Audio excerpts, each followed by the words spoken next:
अस्सलाम वालेकुम फ्रेंड्स। तो कैसे हैं सब लोग। Welcome to my YouTube channel. जनाब आज हमने अपने किचन में बनाए हैं बहुत ही ज़बरदस्त से केक रस। तो इसके लिए यहाँ पे मैंने क्लियर बाउल लिया है और मैंने 4 लार्ज एग्स लिए हैं और मैं अब इसे बीट करूँगी स्पीड जब तक कि इसके वॉल्यूम ट्रिपल ना हो जाए।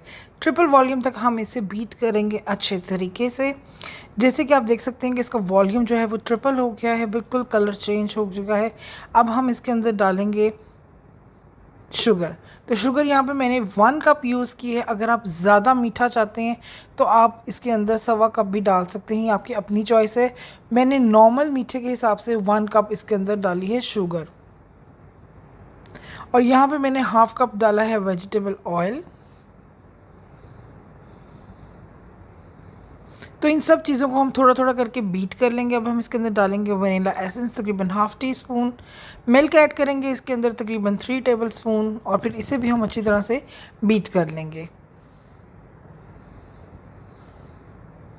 तो यहाँ पे मैंने लिया है तकरीबन 2 कप मैदा लिया है, ऑल पर्पज़ फ्लोर लिया है जिसे मैं छान लूँगी अच्छे तरीके से ताकि बिल्कुल लाइट वेट हो जाए। तो इस तरह से हमने स्पैचुला की मदद से इसको जो है वो मिक्स करना है हल्के हाथ से।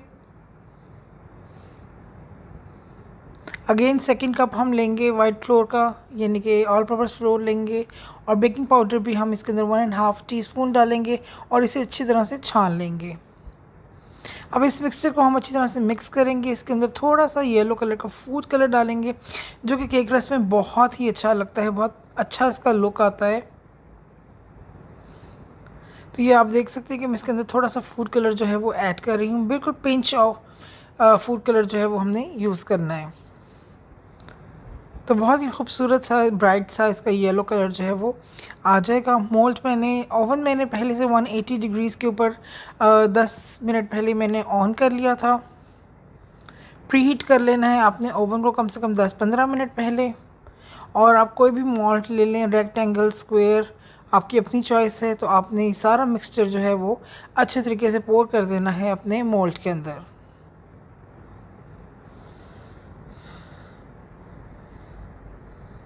आप जब भी बेकिंग करें, कोई केक वगैरह बनाएं तो उसे टैप ज़रूर किया करें ताकि उसमें जो एयर है वो अच्छी तरह से निकल जाए। तो आपने इसको टैप टैप करना है अपने काउंटर के ऊपर अच्छी तरह से, बिल्कुल एयर फ्री। आपने इसको जो है वो 180 डिग्रीज़ के ऊपर आपने इसको 30 मिनट के लिए आपने बेक करना है।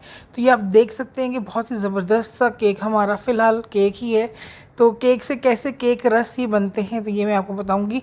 कूलिंग रैक के ऊपर आपने इसको रखना है, इसके आपने करने हैं पीसेस और आपने इसको कम से कम 1 घंटा, आधा घंटा, डिपेंड करता है ऑन योर वेदर। जैसे कि अभी पाकिस्तान में वेदर जो है वो बहुत गर्म है, तो कम से कम इसको आधा पौना घंटा आपने जो है वो काउंटर के ऊपर ही रहने देना है और इसको आपने ठंडा होने देना है बिल्कुल। तो कटिंग कर लेनी है यहाँ पे हमने, जैसे केक रस की होती है उस तरह से आपने इसको कट कर लेना है।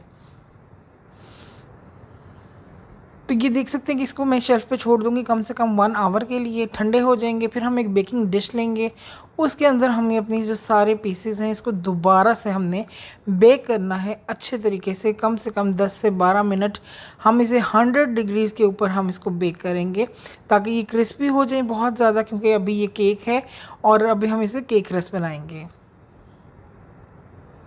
तो ये देख सकते हैं आपके यहाँ पे हमारे जो केक रस हैं वो बनकर तैयार हो गए हैं बहुत अच्छे। इसे अभी हमने ठंडा करना है, अभी ठंडे नहीं हुए लेकिन मुझे आपको दिखाना है। फिर भी आप ये देखें कितने अच्छे क्रिस्पी ये हो चुके हैं और ये कैसे टूट रहे हैं जैसे केक रस होते हैं। तो इसे भी आप थोड़ी देर के लिए बाहर